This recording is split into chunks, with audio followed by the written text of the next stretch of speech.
Greetings from the voice of Allan Kardec. And welcome from the voice of the spirits. We are here again today to take you on another small journey through the Spirits book by Allan Kardec. We continue with Animals and Human Beings, questions 605 to 607. Enjoy. Question 605. If we considered all the points of contact between humans and animals, mightn't we believe that humans possess two souls, an animal soul and a spiritual soul, and that if they did not have the latter, they would live only as animals? In other words, isn't the animal a being similar to the human, minus the spiritual soul? If so, wouldn't it follow that the good and evil instincts of humans would be the effect of the predominance of one or other of these two souls? No, humans do not have two souls, but the body has its instincts, which results from the sensations of its organs. There is nothing in humans except a dual nature, the animal nature and the spiritual nature. Through their body and instincts, they participate in the nature and instincts of animals. Through their soul, they participate in the nature of spirits. Sub-question 605.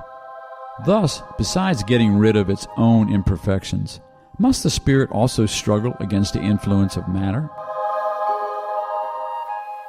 Yes, the less evolved it is, the tighter are the bonds between the spirit and matter. Can't you see that? No, humans do not have two souls. The soul is always one in each individual. The soul of animals and that of humans are so very different from each other that the soul of one cannot animate the body created for the other. But if humans do not possess an animal soul, whose passion would place it on the level of the animals, they nonetheless have an animal body, which often drags them down to that level. A body endowed with vitality, but unintelligent and possessed of the limited instincts required for its self-preservation. Author's remarks for question 605. When a spirit incarnates into a human body, it transmits to it the intellectual and moral principle that places it on a higher order than the animals. The two natures in humans give two distinct sources to their passions. Some spring from the instincts of nature, others from the impurities of the incarnate spirit, which sympathizes to a greater or lesser degree with the baseness of the animal appetites. In purifying itself, a spirit frees itself from the influence of matter little by little. Under such influence, it approaches the animals. Freed from such influence, it rises towards its true destiny. Question 606. Where do the animals get the intelligent principle that comprises the particular kind of soul with which they are endowed? From the universal intelligent element.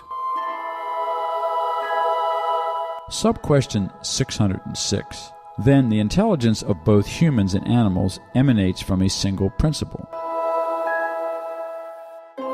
Of course, but in humans it goes through a development that elevates it above that of the animals. Question 607. It has been stated that the human soul at its origin resembles the state of human infancy in the corporeal life, that its intelligence is only beginning to unfold, and that it is preparing itself for life. See question number 190. Where does the soul accomplish this primary phase? In a series of existences preceding the period you call humanity. Sub-question 607a.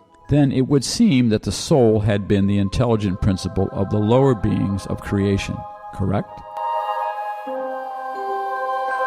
Haven't we stated that everything in nature is linked together and tends towards unity? It is in those beings whom you are far from knowing about entirely, that the intelligent principle is developed, is gradually individualized, and is prepared for life, as we have stated. In a certain way, it is a preparatory work like that of germination, after which the intelligent principle undergoes a transformation and becomes a spirit. It is then that the period of humanity begins for it, and with it the consciousness of its future, the distinction between good and evil, and the responsibility for its acts. The same way that childhood comes before adolescence, then youth, and finally adulthood. There is nothing humiliating about this origin. Do the greatest geniuses feel humiliated at having been shapeless fetuses in the material womb? If anything ought to humiliate them, it is their low status before God and their powerlessness to probe the depths of the divine designs and the wisdom of the laws regulating the harmony of the universe. Strive to realize the greatness of God in the admirable harmony that establishes the solidarity of all things in nature. To believe that God could have made anything without a purpose and have created intelligent beings without a future would be to blaspheme God's goodness, which extends over all creatures. Sub-question 607b. Does this period of humanity begin on Earth? The earth is not the starting point of a human's first incarnation. The period of humanness usually begins on worlds less evolved.